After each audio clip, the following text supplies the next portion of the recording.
Сәлеметсіздер ме, өмір толқындар арнасының құрметті тыңдармандары, арнама қош келдіңіздер. Өмірде болған шынайы оқиғаларды тыңдағыңыз келсе, арнама тіркеліп, қолдау көрсете отырыңыздар. Бұл парақшаны тығылып оқитын ер адаммын. Қарындасым, қате жазған жерлерім болса түзетіп жазарсың. Жасым 39-да. Әйелім мен балаларым бар. Қарапайым бір әкемін. Осы бір оқиға көптен бері ішімде қатып жатқан еді. Бүгін сізге жазып отырмын. Жазғанымды анам, не қарындасым оқып қалса, менің қандай күйде өскенімді, қандай жан екенімді түсінер деген ойдамын. Мен үйдің тұңғышымын. Өзімнен кейін екі қарындасым мен інім бар. Балалық шағымды ойласам, алдымен арақ пен темекінің иісі есіме түседі. Небәрі 3-ші сыныпта оқитын баламын. Бірақ жанымда балалық деген болмайтын. Әкем маскүнем. Байғұс анамды арақ әкелмесе үйден қуып шығатын. Арақты таппаған күндері ұрып соғып, қан қақсатып тастайтын. Байғұс анам біз үшін базарға барып, картоп, пияз сатып, сол ақшаға әкемнің арағын тауып әкелетін.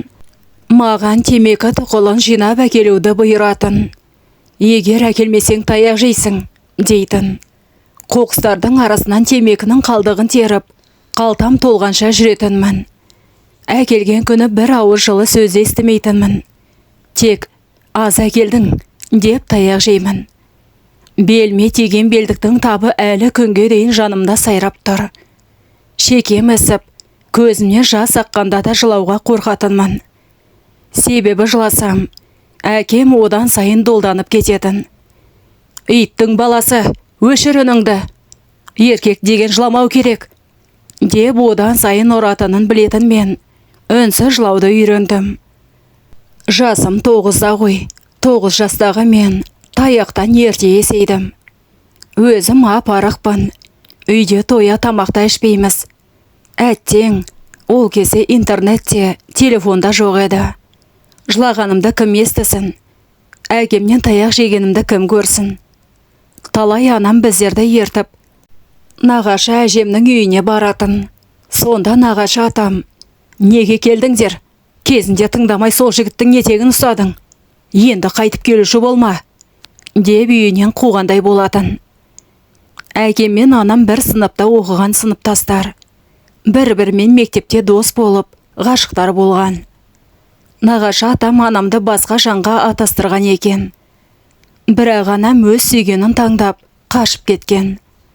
Сол үшін анамды төркіндері жақтырмады. Ал әкемнің әкесі жоқ, анасы бар. Өзіміздің әжемізде маскүнем еді. Әкемнің інісі бар. Соның қолында әжем тұрады. Үнемі барсам, арақ сасып, домалап жатады. Інісі де арақ ішеді. Жеңгеміз біздерді жақтырмай қуып жіберетін. Талай әкемнен таяқ жеген күндері далаға қарай қашатын едім. Анам қыздармен кішкентай інімді алып қашады. Алмаған өзін қашуға тырыс дейді. Әкемнің қолына түсіп қалсам бітті. Бар ашуын бізден алатынына мүлдем түсінбейтін едім. Бір күні қашамын деп көшедегі аузы ашық құдыққа түсіп кеттім. Түннің іші болатын. Жаз айы. Қайта ішінде суық жоқ. Құрғақ. Бірақ темірі бар. Құдай сақтап қалып, теміріне басым соқпады. Бірақ аяғым қатты ауырды. Содан кім бар? Құтқарыңдар! Деп айқайласам да ешкім естіген жоқ. Жылай-жылай тамағым қарлығып, сол жерде таң атқанша түнедім. Сол түні өзіме уәде бердім. Алла, мені көріп тұрсаң, мен өскенде ешқашан арақ ішпеймін, темек шекпеймін, әкем сияқты балаларымды ұрмаймын, деп қайта-қайта айта бергенім әлі есімде. Жылдар өтіп жатты. Үй тірлікпен есейіп бозбала болдым. Анам сол баяғы картоп пиязын сатып жүрді. Әкем де арағын қоймады. 16 жастағы бозбала едім. Бір күні сабақтан келсем, әкем қолында пышақ, анамды ұстап алып, мойнына тақап. Арақ қайда? Неге әкелмедің салдағы? деп айқайлап жатыр екен. Қарындастарым әкеліп жалынып жатыр. Ашуым қысты. Қайдан келген батылдық екенін білмеймін. Әкемнің жанына барып, пышақ ұстаған қолын қайырып, тебе жөнелдім. Пышағы ұшып түсті. Мас адам ғой, тегі әлі әйелдерге ғана келеді. Алғаш рет қанша жылға жиналған ызамен әкемді қан жоса етіп соққыладым. Ашумен көздерім қызарып, анамның «Тоқта, жетер!» деген сөзінде елемедім. Тек әкең өлді, өлтірдің дегенде ғана әрең өзімді тежедім. Әкемнің қолын сындырыппын. Әкем больницаға түсті. Бірақ ұлым ұрды деп айтуға намыстанған болу керек. Түсініктеме алуға келген милицияға ұрған адамды танымаймын, ішіп алып төбелестім депті. Сол бір менің таяғымды жегелі әкем қатты өзгерді. Больницадан шыққан соң үйге келді. Маған жаман көзбен қарап, «Сені қарғыс атсын, сендей ұлдан садаға» деп бетіме қарамай қойды. Мейлі, қарамаса қарамасын, бастасы арағын қойды. Мен де өзімді жігіт санап, әкемді іздеп келген бөтелкелістерін қуатын жағдайға жеттім. Байғұс анам әкемнің таяғынан құтылды. Үйде тыныштық орнады. Әкем менің ашуымнан қорыққаннан арақ ішпей жүргеніне бәріміз таңғалып жүрсек, бауырдан цирроз болған екен. Оны больницада түскенде біліпті. Анализ тапсырып, сол жерде жатқанда білген ғой ауруын. Сосын екен арақты қойғаны. Цирроздың ең соңғы сатысында жүрген әкем үйде азаннан кешке теледидар көріп жатады. Ешкімге зияны жоқ болды да қалды. Ие, әкем ауырып жүргенін білдірмеді. Құсып жүргенін де жасырды. Бірақ көп ұзамай төсекке таңылды. Анам бар жағдайын жасап, өмірінің соңғы сәтіне дейін қасында жүрді. Сонда өлер шағында бәрімізді қасына шақырып алып, маған «Сені кешірмеймін. Әкеңді ұрған еркек емес, ессің. Қарғыс атсын сені. Адам болмайсың сен» деп менімен солай қоштасты. Басқа балаларына жақсы көретінін айтты. Сонда менің не күнәм бар еді? Үйдің үлкені болғандықтан ба? Әкеден де, анадан да жылулық көрмей өстім ғой. Әкемнің сол бір сөзі осы күнге дейін жүрегіме сақталды. Ауыр дертпен өмірден өтсе де, әжем ішіп келіп, үйге айқай шығарып кететін еді. Біздерге қамқор, үлгі болатын әжем арақ ішіп алып, «Сендер менің баламды ұрып өлтірдіңдер, қарғыс атсын сұмырайлар» деп екі күннің бірінде үйдің берекетін алып жүрді. Бір күні анама, «Бұл жерден көшейікші, басқа жаққа көшейік, өзім асыраймын» деп қанша айтсам да көшпей жүрді. Мен мектеп бітіргенше әжемнің тегін концертінен анам мезі болды ма, көшеміз деп өзі үйді сатуға қойды. Әйтпесе маскүнем әжем қайта-қайта мазаны алып, терезелерді шағып кететін еді. Үйімізді сатып, басқа қаланың шетінен шағын ғана 2 бөлмелі жер үй алдық. Бұл көшу біз үшін жаңа өмірдің бастауы еді. Бұрынғыдай емес, мұнда тыныш, айқай шу жоқ. Тіпті құс үнінде еститін болдық. Анам да қарап отырмады. Жақын маңдағы шағын дүкенге жұмысқа тұрды. Мен де қарап жатпай, сол дүкенде жүк түсіруші болып істедім. Екеуміз иық тіресіп, үйдің бар ауыртпалығын бірге көтердік. Күндер өтіп, жылдар сырғып жатты. Қарындастарым бой жетіп, арман қуып, Алматыға оқуға түсті. Оның біреуі білімге талпынғаны сондай, грантты жеңіп алды. Мен болса, артында қарап қалмай, сол қалаға ілесіп бардым. Құрылысқа жұмысқа тұрдым. Айлығымның 1 тиынында жұмсамай жинадым. Қарындасым оқуды бітіргенше, қолымнан келгенше көмектесейін деп өзіме сөз бердім. Осылай жүріп, жиналған ақшамен үйге қайттым. Көзіме ыстық көрінген сол 2 бөлмелі үйді 3 бөлмелі етіп кеңейттім. Жөндеу жұмыстарын жасап, бәрін жаңарттым. Анам мәз, ал қарындасым нағыз пысықтың өзі. Грантпен оқыса да, бос отырмай жұмыс істеп, ешкімге салмақ салмады. Сол сәтте түсіндім. Жақындарың үшін төккен тер ешқашан босқа кетпейді екен. Жігіт болып, ара-тұра таныс жігіттермен араласып жүрдім. Бірақ көбі арақ ішіп, темекі шегетін. Бұл маған ұнамады. Арақ ішпегесін көбі қасыма жолай бермеді. Тек намазған жігіттер ғана қасымда қалды. Мен өз уәдемде тұрған жігітпін. Кім не айтса да, қинаса да, арақ ішпей, темекі тартпадым. Бірақ намазды да оқымадым. 26 жасқа келгенімде анам, отбасы құру керексің, келінің қолынан шай ішемін, деп күнде айтатын болды. Бұл уақытта 2 қарындасымды ұзатып, өз бақыттарын тапқан еді.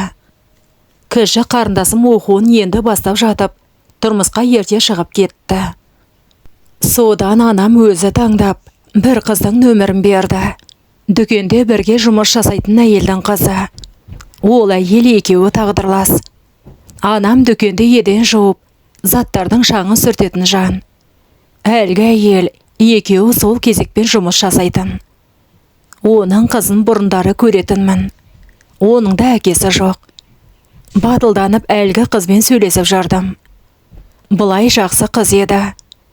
Тек менен 4 жасқа кіші болды. Кездесіп араласып жүрдік.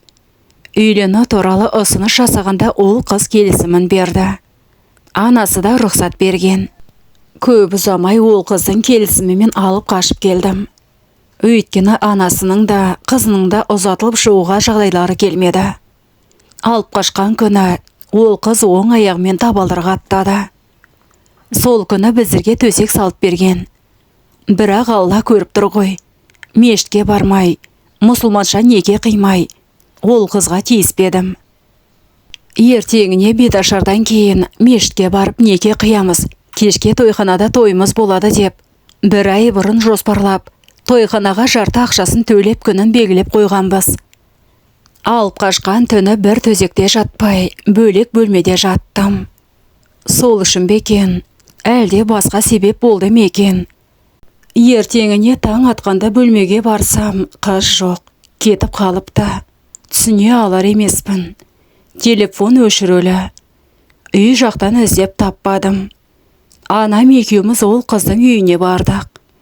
Қыз үйінде ештеңе болмағандай жүр. Неге кетіп қалдың? Бүгін біздің тойымыз. Десем, ол еш саспастан. Мен ойландым, сен мен үшін өте кәрісің. Ренжіме, асығыс шешім қабылдаппын. Бәрін атмена ете сал, деп көзі бақырайып отыр. Анасы да кіпіртіктеп, қызым айтқанымды қылмай отыр. Мені тыңдар емес, деп жүзін төмен салды. Ашуланып кеттім. Еркек деген атым болса да, жылап жібердім. Әкемнің қарғысы болар деген ой басыма келді. Мені сонша әуреге салып, сезімімен ойнап, шығынға батырған ол қыз, түбі бақытты болмасы анық еді. Сонымен барлық нәрсе атмені болды. Мен тек ішімнен тынып жүрдім. Мейлі, үйленбей-ақ жүре беремін, деп ойладым. Маскүнем әкемнің қарғысы бақытты болуыма кедергі деп ойладым. Бірақ қателесіппін. Ешқандай да қарғыс жоқ екен. Арада 1 жыл өтті. Әлгі қыз өзімен жасты жігітке тұрмысқа шығып, ажырасып келді. Мен ол қызға ешқандай қарғыс та, басқа да айтпадым. Қарғыс дегеннің қаншалықты ауыр екенін өз басымнан білемін. Ажырасып келген ол енді қайта звондауды шығарды. Басында кешірім сұрап, кездесейік деген. Бірақ 1 рет көңілім қалған адаммен кездесуге еш құлқыным болмады. Телефоным блокқа тастадым. Бір күні өзіне 7 жас кіші қызбен таныстым. Негізі ол қыз өзі танысты. Жасым білгенде, кішкентай қыз деп сөйлеспей жүрдім. 2 рет тағы кездесіп қалдық. 3 рет тағы да тағдыр кездестірді. Біз бір-бірімізді алғаш рет көргенде ұнатып қалған едік. Тек мен ол қыздан қаштым. Бақытты бола алмаймын деп қаштым. Үшінші рет кездесіп қалғанда ол қызды алып қаштым. Қыздың әке-шешесі келісіп, той жасап, некелі жарым болды. Өзі сондай ақ жарқан, анамның қолында 5 жыл келін болды. Бірақ анам мені қызғанады ма, әлде білмедім енді. Немерелі болған соң әйеліме күн бермей жүрді. Басында үндемедім. Балам өсіп келеді. Анам ақырындап, менің әйелімнің несі ұнамайды, барлығын жасап жүгіріп жүр. Десем, анам, әйелің салақ, істеген ісі шала, әйеліңді неге жақтайсың? Деп ашуланып өзіме ұрсатын. Жақсы жерге жұмысқа тұрып едім. Айлығымнан әйеліме ақша берсем де, анам мұрыс шығарып жүрді. Анам барлық ақшаны өзі ұстап жүргенді қалайды. Келіне киімді өзі таңдап, қайдағы олпы-солпы арзан киім алып береді. Оған мен ұяламын. Әйелім басында үнсіз көнді. Бірақ төркінге барса, ол жақта анасы. Жап-жас болып үстіңе не киіп алғансың? Өз жасыңа сай киім кимедің бе? Деп айтқанда мен ұялып кеттім. Анамды жамандағым келмейді. Бірақ келінді өз қызындай қабылдаса екен деймін. Әйелім өзіме еш уақытта бетіме келген емес. Қонақ келсе күтіп, дастарханда өз қолымен жайнатып қояды. Білмеймін, анама одан артық қандай келін керек екенін. Екінші бөпесін туып келген кезі, қыс айы еді. Радумнан жаңа шыққан әйеліме мен жоқта үй ақтатып қойыпты. Үйге келсем бесіктегі балам жылап жатыр. Әйелім белін байлап, үйдің ішін ақтап жатыр. Есік алдында кілем паластарды шығарып тастаған. Анам өзі моншаға түсуге кеткен. Әйелім жалғыз өзі істеп жүр. Ашуланып, туып келгенің жаңа, неге бұндай тірлік жасайсың? Деп айқайлап жібердім. Ол байғұс үнсіз төмен қарап тұр. Анамның ісі екенін білем ғой. Барлығын тастады, киімдеріңді жина, бөлек тұрамыз. Десем, әйелім көнбейді. Мамадан ұят болады, деп. Әй шайға қарамай, киімдерді жинап, такси шақырып, 2 баламен әйелімді төркінге апарып тастадым. Ата енеме, мені кешіріңіздер. Осылай болып қалды. 15 күндей қарай тұрыңыздар. Пәтер тауып алайын. Әйелім мен балаларымды алып кетемін, деп ескерттім. Олар үнсіз келісті. Үйге қайтып келсем, анам төгімді қоймай ұрысты.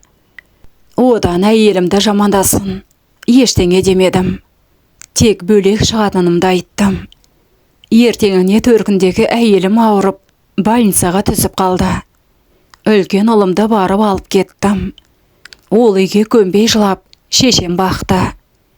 Үй ақтап кіріп шығып жүрген әйелім, салқын тигені бар, жатырында қан қалып қойған дейді. 10 күн больницада жатты. Оған дейін пәтер дайындап қойдым. Больницадан шыққан бойда өз пәтеріме келдім. Солай бөлек шығып кеттік. Кейін інім үйленді. Кредит алып, тойын жасап бердім. Уақыт өтіп жатты. Әйелім екеуміз жұмыс жасап, кредиттен құтылып, үй салуды жоспарлап, 10 жылдың ішінде арманымызға қол жеткіздік. Балаларымда еш уақытта ұрмай, әйеліме еш уақытта қол көтермей, бақытты өмір кешіп жатырмыз.